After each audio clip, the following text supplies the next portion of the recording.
এসো। কি হলো? কিচ্ছু না। তবে না, আসলে ভাবছিলাম কয়েকদিন ধরে মা জেঠির খুব ধকল যাচ্ছে, তাই ঠিক করলাম আজকে আমিই রান্না করব। তুমি রান্না করবে? হ্যাঁ। পারবে? কেন না পারবে, কি আছে? না, আগে কোনোদিন রান্না করেছো? আরে করিনি তো, করতে কতক্ষণ। দেখো, কৃষাণুদার কাছে আমি তোমার রান্নার প্রশংসা শুনেছি অনেক। আজকে তুমি আমায় রান্না শেখাবে। তুমি যেরকম ভাবে বলবে আমি সেরকম ভাবে রান্না করে দেবো, ব্যাস হয়ে গেল। তা কি রান্না করবে তুমি? হ্যাঁ, কি কি রান্না করবো, কি রান্না করবো? ডাল, ভাত, আলু সেদ্ধ। তাহলে তুমি আলুর খোসাগুলো ছাড়াও। পারবে তো? পারবো না?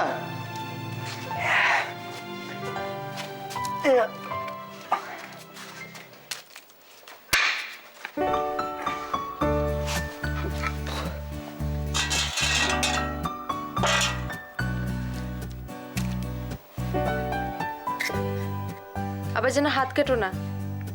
আমি বরং ভাতটা বসিয়ে দিই।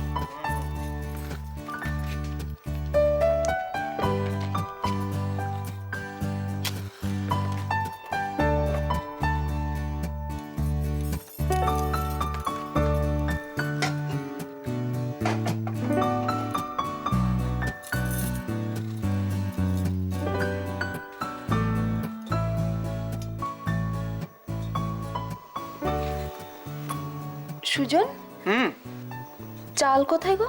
চাল তোমার পায়ের কাছে, আর ডাল ওই আলমারিটা।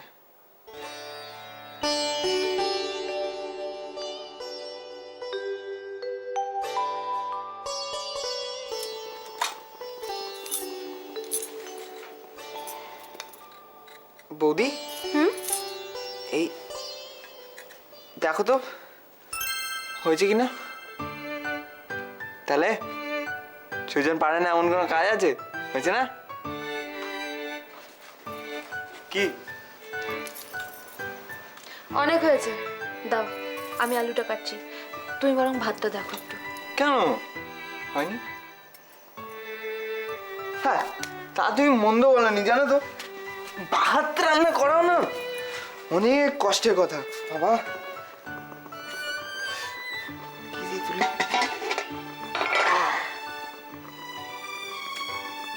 ওদি জল ফুটছে না কেন? টকবক করে যে। এই বুদ্ধি নিয়ে তুমি রান্না করবে? তাহলেই হয়েছে। আরে আমি তো তোমার টেস্ট নিচ্ছিলাম। আচ্ছা, তাই বুঝি? কি করছিস তোরা দুজনে এখানে? কয়েকটা দিন যাক না, ঠিক আছে। তুই যা ঘরে যা দিকে নিয়ে, আমি এদিকটা সামলাচ্ছি। মা, তুমি তো সারাদিন পরিশ্রম করো, তুমি যাও রেস্ট নাও। আমি আর সুজন মিলে সব কাজ সামলে নেব।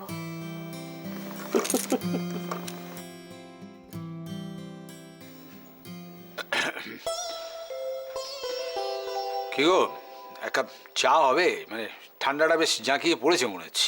না, হবে না। গ্যাস বাড়ন্ত হতে চলেছে, দেখো না। এরপর যদি ফুরিয়ে যায় রান্নাই হবে না। কি খেতে দেবো জামাইকে? আর চা চা করো না তো বাপু, দে। মা, এক কাপ চা তো আমি করে দিই না?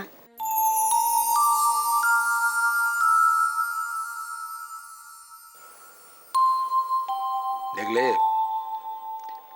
এই হলো আমার বৌমা। শুরু হয়ে গেল তো। প্রশ্রয় দাও বাবাকে, বুঝবে। জানো না তো কি আবদারের লোক।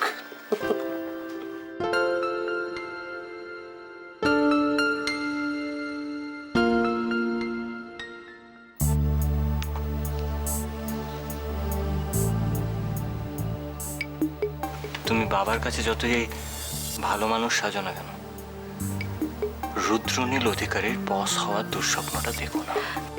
আমি সব বুঝি চন্দ্রা, শুধু মীরামার কথা ভেবে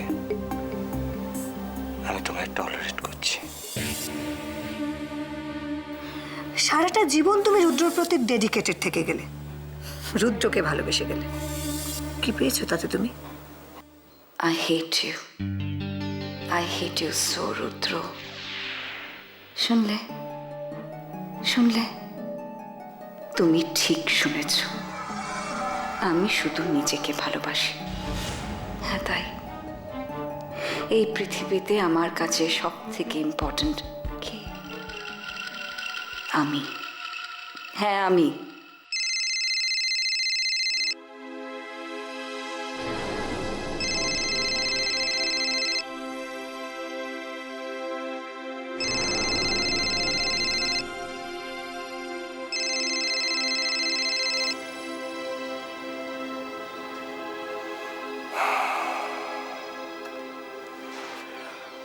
না, ফোনটা ধরছে না। কিন্তু আমারই বা এরকম অস্থির অস্থির লাগছে কেন? সর্বনাশ ডাক্তার শতপথী, তুমি মনের রোগের ডাক্তার। এবার বোধহয় মনের রোগ তোমায় ধরল।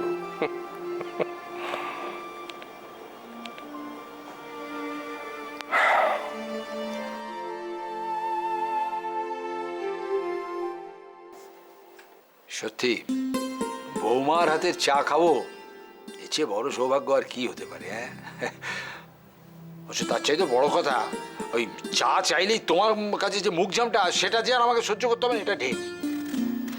মিষ্টি কথা একদম ভুলিস না। তোর বাবা তোকে ভুলিয়ে কিন্তু এই চা খাওয়ার বায়নাটা তোর উপর চাপাতে চাইছে। আমি কি মার মতো চা করতে পারবো? সে কি রে মা, তুই আমাকে চা চা করে দিবি, তাই আমার কাছে ভালো হচ্ছে, ভালো চা আর হয় না। তুমি কিচ্ছু ভেবো না বৌদি, মার ভালো চা রান্না করার সিক্রেটটা আমি তোমায় বলে দিচ্ছি। কি, কড়া লিকার, দুধ বেশি, চিনি। মিষ্টি কিন্তু চাই, চায়ে কিন্তু আমার মিষ্টি চাই, মিষ্টি না হলে আমি চা খাবো না। বাবা, মিষ্টি খেলে কিন্তু আপনার সুগার বেড়ে যাবে। সুজন, তোমাকে যেটা আনতে বলেছিলাম সেটা এনেছো? না, ভুলে গেছি। না, এনেছি। ঠাট্টা না।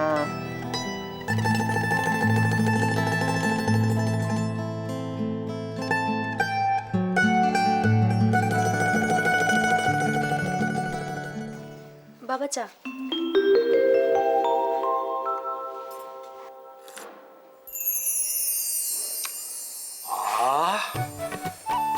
কি ভালো সত্যি বৌমা, মানে চায় মিষ্টি একটু না হলে হয়? হ্যাঁ, মিষ্টি? না মা, মিষ্টি দিইনি। আরে দরকার কি মিষ্টি? তোর এমন মিষ্টি হাতে চা, এতেই তো আমার চা মিষ্টি হয়ে গেছে। বলে দে না সে কথাটা। না বাবা, আপনার চায়ে আমি চিনি দিইনি। যেটা দিয়েছি এটা দিলে আপনার সুগার একটুও বাড়বে না। মা, এখন থেকে বাবাকে এটা দিয়েই চা দেবো। দেখেছো দেখেছো? হ্যাঁ, এতদিন তো আমাকে চিনি ছাড়া চা খাইয়েছো, মিষ্টি ছাড়া চা খাইয়েছো। বৌমা কেমন সুন্দর আমার কথা ভেবেছে, হ্যাঁ, কেমন সুন্দর চা বানিয়ে দিয়েছে।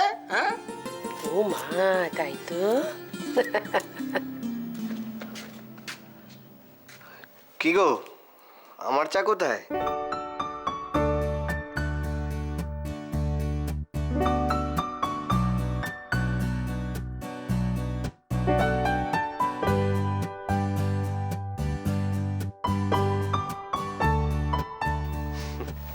এই না, আমি তো তোমাকে চাটা দিতেই আসছিলাম। কৃষ্ণদা, আজকে কিন্তু আমি রান্না করছি। সর্বনাশ। ভয় পেও না, আমি সুজনকে হেল্প করছি। বাহ, বাঁচালে। কতদিন পরে তোমার হাতে রান্না খাবো বলো তো? না, সে তো বুঝলাম, কিন্তু তোমরা সবাই মিলে আমায় তো আন্ডার এস্টিমেট করছো কেন বলো তো? দাঁড়াও, আমি একবার রান্নাটা করি, দেখবে সবাই আঙুল চাটবে। কি বলি, এগুলো করাতে দিয়ে দিই? এ কি, আগে কড়াই তেল দেবে তারপরে তো এগুলো দেবে? ও, কই তেলটা কই? তোমাদের সবাইকে একটা কথা বলতে এলাম। তুমি বলো না। আমি আবার কেন? তুমি আরে বলোই না। কি বলবি বল না। কিচ্ছু না, ওই আমি একটা চাকরি পেয়েছি।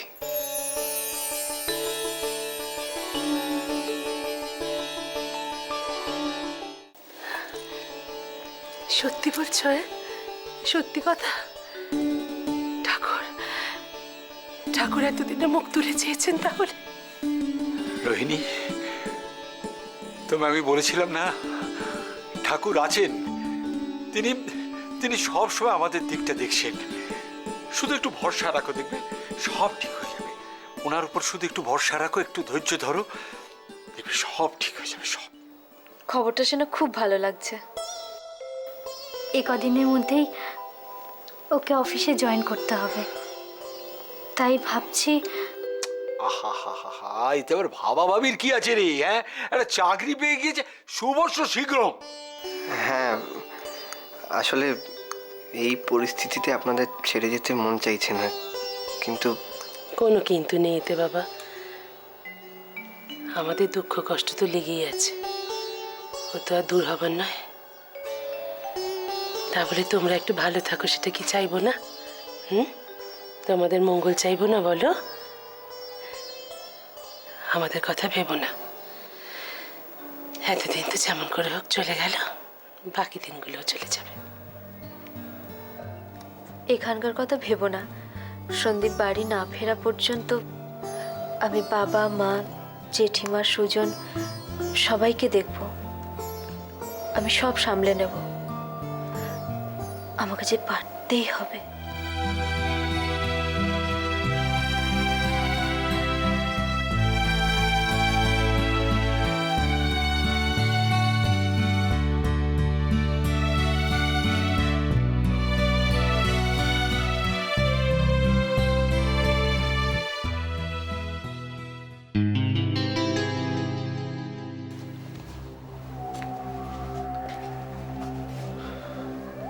সারাদিন খুব ব্যস্ত ছিলে?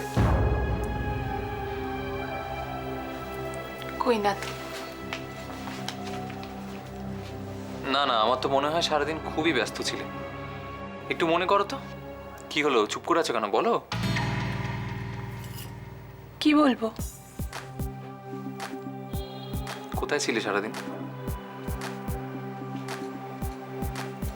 হঠাৎ আমাকে এই প্রশ্ন কেন করতে পারি না? তোমার হাজবেন্ড হিসেবে এটুকু প্রশ্ন করার কোনো অধিকার আমার নেই? আমি জানতে পারি না যে তুমি সারাদিন কোথায় ছিলে, কি করছিলে? Very good. এই না হলে আমার ছেলে। তোমার কি হয়েছে বলো তো? মানে আমার কোনো আচরণে কি তোমার খারাপ লেগেছে? কি হয়েছে তোমার? তোমার কি মনে হচ্ছে না যে তোমার কোনো আচরণে আমার খারাপ লাগতে পারে? আমার আচরণ? হ্যাঁ, তোমার আচরণে। তোমার। আমি বুঝতে পারছি না যে তুমি কি করছোটা কি। আমি সারাদিন তোমাকে এতবার ফোন করলাম, তুমি বারবার ফোনটা কেটে দিলে আর তারপর সুইচ অফ করে দিলে ফোনটা। কারণ আমার টেনশন হয় না? আমি জানতে চাই না যে তুমি কোথায় যাচ্ছ, কি করছো? বিশ্বাস করো, আমি ইচ্ছে করে করিনি। আমি এত টেনশনে হ্যাঁ, ছিলাম। তো কি হয়েছে? আমিও টেনশনে ছিলাম সারাদিন তোমার জন্য। আমি আজকে খুব আপসেট ছিলাম অপর্ণা। আমি সত্যি বুঝতে পারছি না যে তুমি কি করছো, এক্স্যাক্টলি কি করতে চাইছো তুমি। এগুলো তো তোমার প্রশ্ন হতে পারে না সৈকত, কারণ এর উত্তরগুলো তো সবই তোমার জানা। অপর্ণা, আমি তোমার সঙ্গে কোনো রকম তর্কে বিতর্কে যেতে চাই না।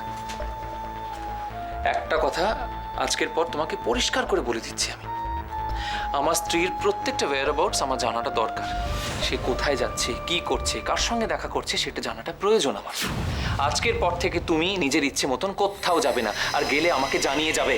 তুমি কি আমাকে জানিয়ে যাবে।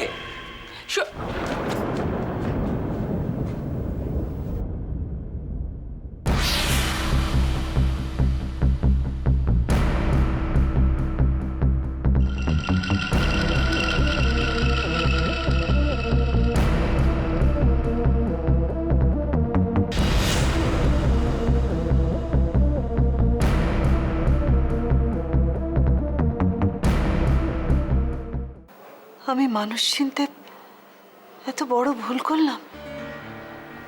আমাদের পরিবারের সঙ্গে তো ওদের ফ্যামিলির কত পার্থক্য, তবু তো আমি ওকে এবারে বউ করে এনেছি বল।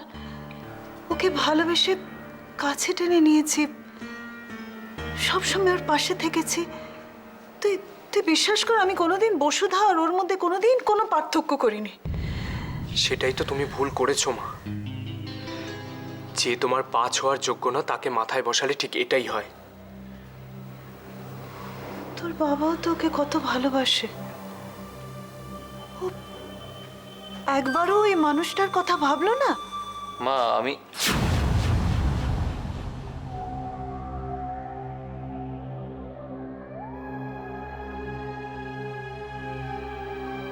কি ব্যাপার, কিছু হয়েছে? তোকে তখন বলেছিলাম না রে দাদা, মিস্টার সিনহার চেম্বারে বৌদি আজ গিয়েছিল। তুই তখন কতটা বিশ্বাস করেছিলিস আমি জানি না। আর চন্দনবাবুকে আমি নার্সিংহোমের একটা কাজে বাইরে পাঠিয়েছিলাম, আর রাস্তায় ওনার সাথে বৌদির দেখাও হয়েছিল। চন্দনবাবুর সঙ্গে অপর্ণার দেখা হয়েছিল? হ্যাঁ, আর আমি যেটা ভেবেছিলাম ঠিক সেটাই হয়েছে। বৌদি এখন আমাদের পরিবারের পুরোপুরি বিরুদ্ধে গিয়ে দাঁড়িয়েছে। বাবার যদি কিছু হয় আমি কি করব? বৌদি এরকম করছে, আমি বুঝতে পারছি না যে বাবাকে আমি কি করে বাঁচাবো।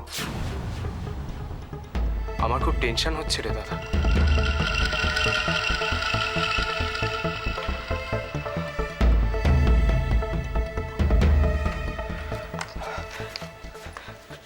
দাদা দাদা আমি এটাই বুঝতে পারছি না যে বৌদি আমাদের উপর ভরসা করতে পারছে না কেন।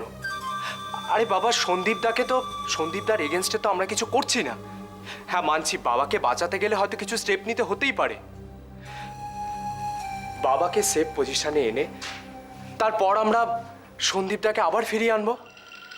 আফটার অল সন্দীপদা তো আমাদের রিলেটিভ। তুই ওকে একটু বোঝা না সৈকত, তুই বোঝালেও ঠিক বুঝবে। ও ময়ূককে কেন শত্রু বলে ভাবছে বল? ছোট দেওর তো ভাইয়ের মতন।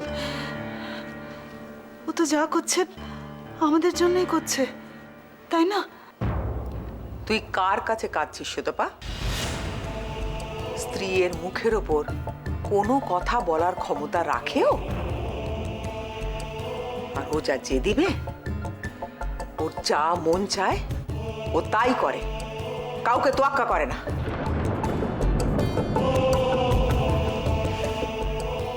অন্ধ ভালোবাসা যে কতটা ভয়ঙ্কর হতে পারে, যুক্তি বুদ্ধিহীন কাজ যে কতটা ক্ষতি করতে পারে,